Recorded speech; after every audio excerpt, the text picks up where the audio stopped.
Welcome, everybody, to the Winner Circle Sports Betting Channel. I'm back. It's Thursday, January the 18th. Only this time, I'm not by myself. I'm joined by Mr. Doug Upstone of DocSports.com, one of the finest handicappers you'll find anywhere in the country. Just a friendly reminder, folks, our sponsor site, gamblersworld.net, not only myself there, but 9 other great handicappers where we guarantee our selections. If you don't win, you don't make a profit on any single game, multi-game daily package, or any subscription plan of 30 days or fewer, we will credit back your account the exact amount of your purchase price. And you can use that anytime you wish on any one you wish. And also, don't forget, Doug, he's over at DocSports.com. That site's been around for 53 years, folks. About 12 handicappers, I believe, over there, Doug being one of them, Doug being our favorite. Of course, we're a little biased, but his numbers would suggest he should be one of your favorites too. But Doug, how are you? I'm doing very well, Ross. And yes, the things have certainly picked up for Mr. Upstone here. Love to talk about myself in the third person, by the way. And across the board, got a lot of good things going, including the NFL. So just excited for another big weekend. And boy, oh boy, you know how you feel like you're about ready to break loose. It's kind of how I feel right now. Okay. And just things are kind of lining up across the board, and I'm certainly heading the right direction, but got a feeling I could go on a little run here and in a lot of different sports. Have been doing it in the NFL for some time, but I'll talk about that in a little bit. All right. Sounds great. Again, Doug Upstone over at DocSports.com, folks. You can find all his premium paid selections there. We're discussing 2 games today. We're going to be looking at the Sunday matchups. I'll be looking at the Tampa Bay Buccaneers and the Detroit Lions. And Doug's going to be looking at the intriguing matchup that a lot of people are looking forward to, and that's a rematch again between the Kansas City Chiefs and the Buffalo Bills. The only difference is they're playing in Buffalo this time around. So we'll see what Mr. Upstone, how he accounts for that, and if he thinks that's going to make any difference whatsoever. But in any event, Doug, we're seeing a lot of action on the overs in the 4 games coming up this weekend, and not sure why. A lot of public money. It certainly doesn't seem to be sharp money, Doug. So, again, people like to bet on the NFL at this time of year, even the people who haven't bet all year. But one thing we know for sure over the years, it's never changes, is public bettors love to bet overs. They love to sit in front of the TV and hope that each team scores. And if it were that easy and all games went over, we'd all be rich and we'd be on an island with a harem and we'd put all the sports books out of business. But as we both know, Doug, it's not that easy. So what do you attribute that to? Well, I'm going to go with actually, as we've talked about many times this season, the public tends to look at what had just happened. And in many cases. So, for example, we'll start with Baltimore and Houston. And we've seen, well, in this case, Houston put up a big number. A couple of them were defensive touchdowns last week, but they put up a really big number. Stroud was completely unaffected by his first start in the playoffs. And we've seen Baltimore's offense all year, Ross. Okay, it's rock solid. Lamar Jackson has matured into beyond just a quote-unquote dual threat quarterback into a better passer who has the ability to run. Okay, so that's a big difference. Green Bay, big number last week. We've seen San Francisco's offense all year. That kind of makes sense, okay, from that standpoint as to why bettors would go over. Let's see here. Buffalo, put up a solid number on Pittsburgh. Not that Pittsburgh was great, but the wind conditions were not affected by the weather conditions last week. The field was perfect, as you mentioned before we went on the air. No wind, and that's supposed to be a lack of wind again this week, so that could lend itself. And also, people remember the Kansas City and Bills games, the higher scoring games, okay, of the recent past. And then lastly is the Tampa Bay. Baker Mayfield, people like him now, okay, putting up some good offensive numbers by and large recently, and then winning, I think, 6 out of 7. And Detroit, they scored basically all year. So from that standpoint, I can understand why people don't say I necessarily agree, but I can understand why everybody would be looking at least towards overs in the general sense. Yeah, and in terms of overs, I just did a podcast myself. Houston, Baltimore.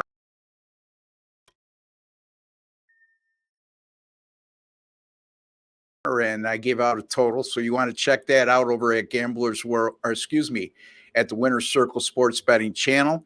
You can get that. Probably it'll be up very shortly, and by the time you watch this, most likely to be up. So that there's a good thing there. Yeah, Doug. When we say no wins in Buffalo, let me clarify, because I don't want to give you false information, because I'm in Western New York and you were asking me what's the weather like and what do you foresee. And I said, well, the wind conditions aren't as bad as you would think at this time of year.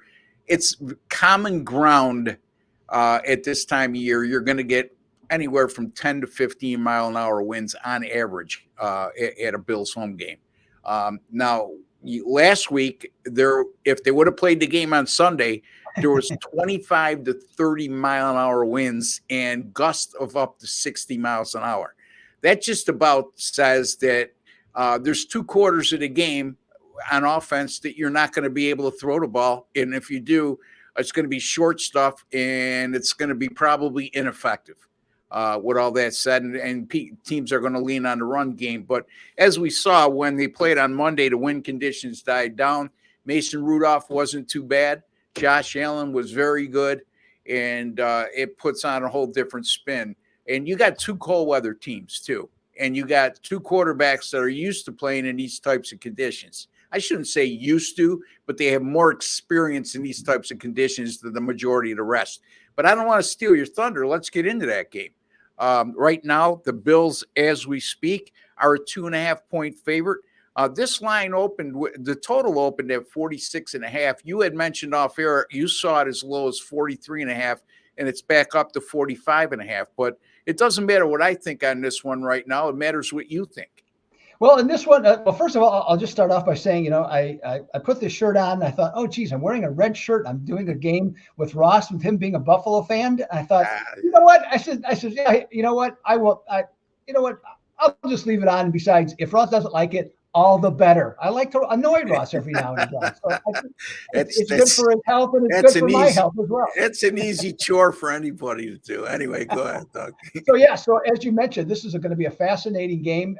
We got Patrick Mahomes finally on the playoff road, and the Bills have a home game in January against the Chiefs. So that's pretty interesting. But as you mentioned, totals, like I said, was at 46.5. And to be honest with you, Ross, I really don't have a strong feeling either way. I think either team can win and cover this game. Okay. From that perspective, it's kind of like a 50-50 game for me. So my focus is going to the total instead in this one. Now, Kansas City comes into this game 13-5 under on the season. Bills 11-7-1 under, and so that makes these 2 teams combined a 24-12 under.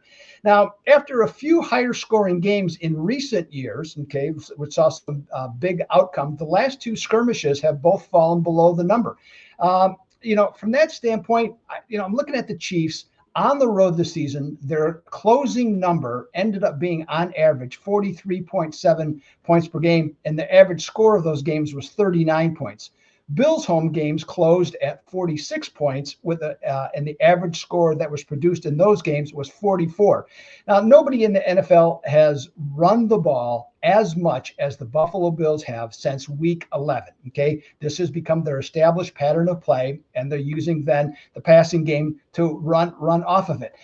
We have witnessed literally all season long Kansas City's problems throwing the ball. Okay. Drop passes, Mahomes being harassed in the pocket, too many receivers not running the correct routes. This has led to a lot of red zone problems for Kansas City, and kicker Harrison Butker was tied for the regular season for 5th in field goal attempts. And last week, what did he do? He kicked 4 more field goals. Okay, from that standpoint. With both teams middle of the pack and stopping the run, I think both offenses will look to establish the run. So if that happens, that means the clock is running. Given the Bills are -2.5 at this time, these teams recently, when the spread is -3 to +3 for each of them, they are a combined 15-2 under. In that situation, I'm going to go under the total of 45.5 in this one. Ross?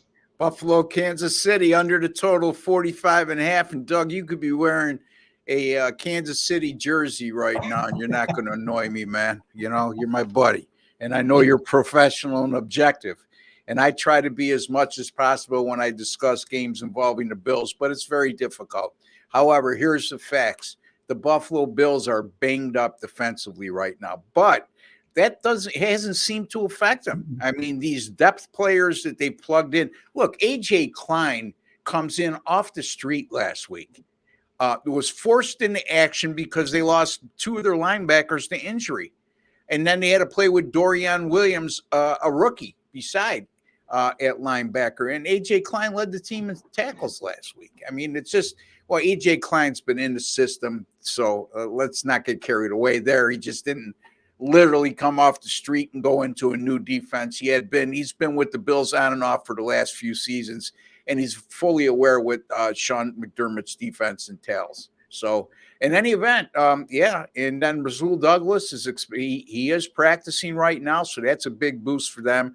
Unfortunately, they lost Christian Benford last week to an injury, and he is on the fence whether he's going to play. So there's some injuries there on the defensive side of the ball for Buffalo, but Kansas City, like Doug just said, they're not tearing it up offensively. In Buffalo, since Joe Brady has taken over as offensive coordinator, and that correlates to what Doug said in Week 11, they've been a run-heavy offense led by James Cook, who's really come on like a gangbuster. So, yeah, I don't disagree with that pick whatsoever. Doug likes the Kansas City Chiefs and the Buffalo Bills to go under the total of 48.5. Any further thoughts on that matchup before we go to the next, Doug? No, I'm ready to go, and I'm curious to hear what your thoughts are on Tampa Bay and Detroit. This is a pretty let's put it this way. There's a lot of interest in Tampa Bay from let's just say enough different sharp people that I have seen, let's just say, on the internet. Yeah, I just see it as a heavy number. I mean, Detroit's 6.5 and 48.5 right now. They opened, I believe, at 5.5, if I'm not mistaken. Let me get that opening number. This game opened with Detroit as a 5.5 point favorite. They're now 6.5. And most of the money has gone on Detroit thus far. Again, we're recording on Thursday. The game is still 3 days away. The total of 48.5 is held steady. Detroit, look, here's the thing. I mean, I look at the Lions, and the thing that I don't have a lot of confidence in is the fact that they've shown to be vulnerable defensively down the stretch. Secondly, people fail to realize Detroit at home this year. They've played only 3 teams that finished with a winning record at home this year. One of them being the LA Rams last week. They barely get by 24-23. They fail to cover.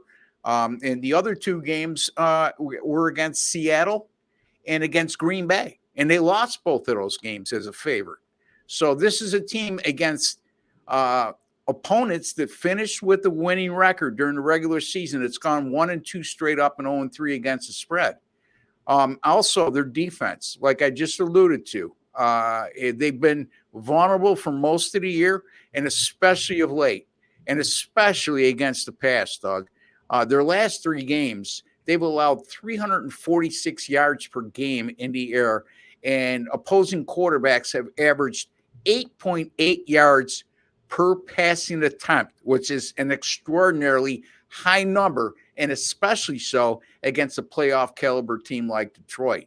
Now, Tampa Bay, you look at their offensive numbers, and they're not going to wow you. But by the same token, still a dangerous unit. When you consider the fact that you have wide receivers like Chris Godwin and Mike Evans, those are 2 quality wide receivers that could stretch the field. And against a defense that's vulnerable in the air, and Baker Mayfield, arguably enjoying his finest year as a pro this year.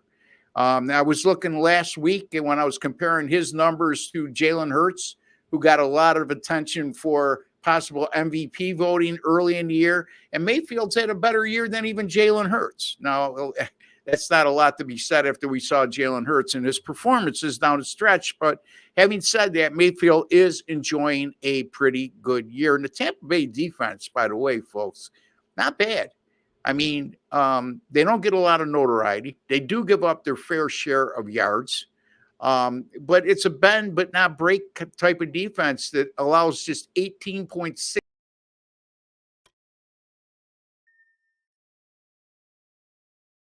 6 points per game. Matter of fact, over their last 3 games, 10.7 points per game allowed and only 262 yards per contest allowed in those three games. So also keep in mind, Tampa Bay, who got off to a horrible start on the road this year, they the last 3 games on the road, 3-0 straight up in ATS. Of course, one of them was against Carolina, but 2 other pretty good road wins in that mix. I just think it's too many points. Look, I could see Detroit winning this game again, in similar fashion to what they did last week. You got to believe Detroit's going to be juiced up with that emotional home crowd. That was electric atmosphere last week in Detroit. And that's certainly going to provide them with a boost. But at the end of the day, I just don't see them winning by 7 points or more in this contest. I just think it's going to be a lot closer than people think. And it's certainly a lot more uncomfortable for Detroit Lions fans than they would have hoped for. I'm going to take Tampa Bay here plus 6.5 at Detroit, Doug. In this one, Ross, I will disagree with you, on this one, and these are my reasons as to why. I do agree. Tampa Bay 8-1 against spread on the road this year. Very good. A lot of love for Baker Mayfield. Definitely is the case. He's earned it. Last week, at Docs, we can only do quote unquote one best bet a week per sport. Okay. If I could have done 2, I would have done the Chiefs, which was my official pick, and I would have done Tampa Bay, which I did choose as well. Because in that case, Miami and Philadelphia, in my opinion, they were just both done. Okay, from that standpoint.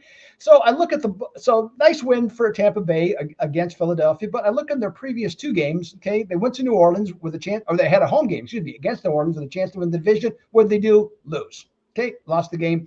Then they played Carolina, and the Carolina Panthers. Okay, they beat them 9-0. Ross. Okay, didn't score a touchdown against Carolina. Okay, yeah. So we got that vaunted Panthers defense doing the job against Baker Mayfield. Oh my goodness.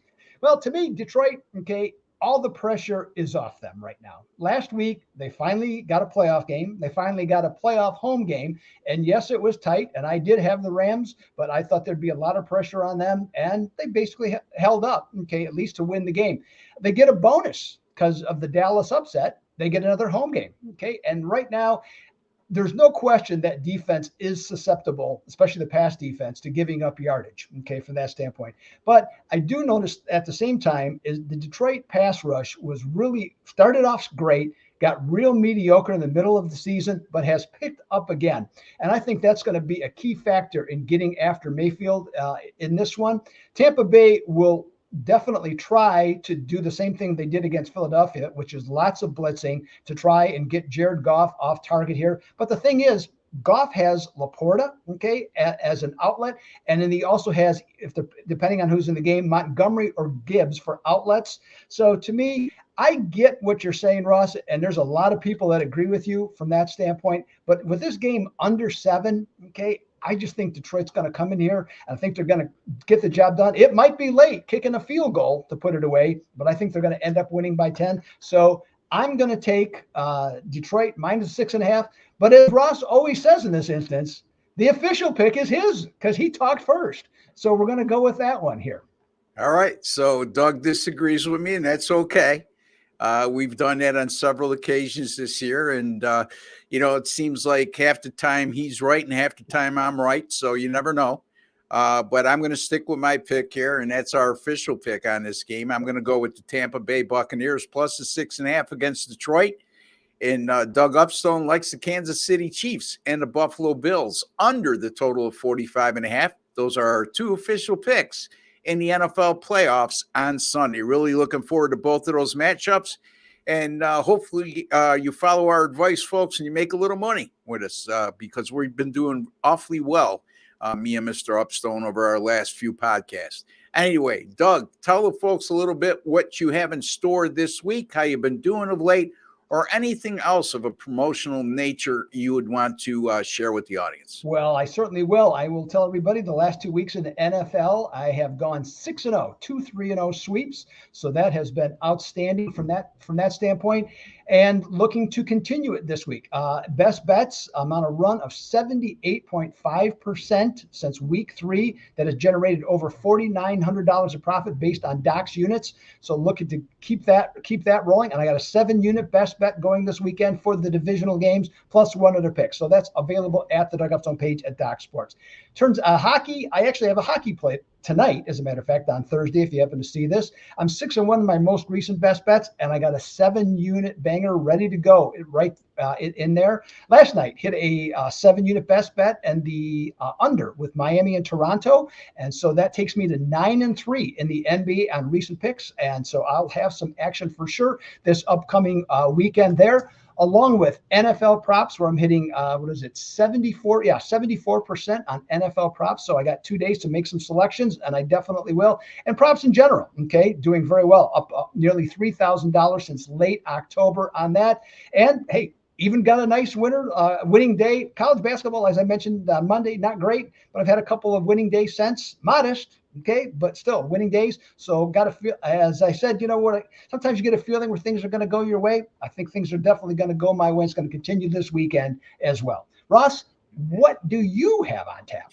Well, thank you for asking, my friend. I went 3-2 in the NFL postseason in wild card round, and tough loss on Monday night as I had the over 43. It fell on 41. Because Nick Sirianni decided to take 3 points off the board and go for it on 4th and 5 after an offside on a field goal. How good did he do with that decision? Not very good. But anyway, 3-2. I had a top play winner on the Kansas City Chiefs, so I was happy with that. Matter of fact, looking at my football picks since September the 14th of this year, combined college football and the NFL, 122-92 with those picks. 57%. Doug, I know a lot of people out there go 57%. I could do that by myself. Well, good luck if you can, because I did that over the course of 214 picks. So, and by the way, folks, if you do the math on this, in my dime players, which is $1,000 game players, I made $19,140 during that course of time. Of course, not everybody could bet a dime. Even if you bet $100 a game, you still made $1,914. That's nothing to be ashamed of, I could tell you that. Also, don't forget, NFL special over at gamblersworld.net. Right now, you can get the rest of the postseason right through the Super Bowl for just $149. That not only applies to me, it applies to the 9 other great handicappers at the site. My NBA 71-50 on a 59% run there. College basketball total's just been killing it. 55-31. That's good for 64%. That's not only this year, but dating all the way back to the end of the 2022 season. So that's been going good for quite some time now. In all sports, since August the 4th, 253-194. That's 447 selections, folks. 57%. There's that number again. And over that course of time, my dime bettors, $37,870 profit. And yes, you $100 bettors, you still made $37.87. That's since August the 4th. What is that? Less than 6 months. Come on, folks. You can make a lot of money. Gamblersworld.net. We guarantee all our selections. Single game, multi-game daily packages, all subscription plans of 30 days or less. 3-day package for $99. 7 days for $175, and also a 30-day for $399. And then, of course, there's a single game and multi-game daily packages each one of us put up on a daily basis for those of you who just like to dabble in once in a while. That's gamblersworld.net. And don't forget to find Doug over at DocSports.com. Again, folks, if you have not subscribed to the YouTube channel, hit that black subscribe button if you're on your mobile device, or if you're on your smart TV. If you're on your PC, you'll see a WC logo in the bottom right home corner of the page. Click on that. It'll serve the same purpose. Absolutely free. No strings attached. No hidden agenda. You're just privy to the best sports betting podcast on the internet today. And we want to make you a smarter sports bettor today than you were yesterday in each and every one of those podcasts. And for that reason, we would hope that you hit the like button, because we put our best foot forward on a daily basis, each one of us on this show, on a daily basis, 6 times a week, to bring you a quality podcast and do our best to put you in the winner's circle. Until the next time, for Doug Upstone and Ross Benjamin, take care and God bless. Don't forget, folks, tomorrow, 3 p.m. Eastern time with Sean Higgs and Jesse Schule.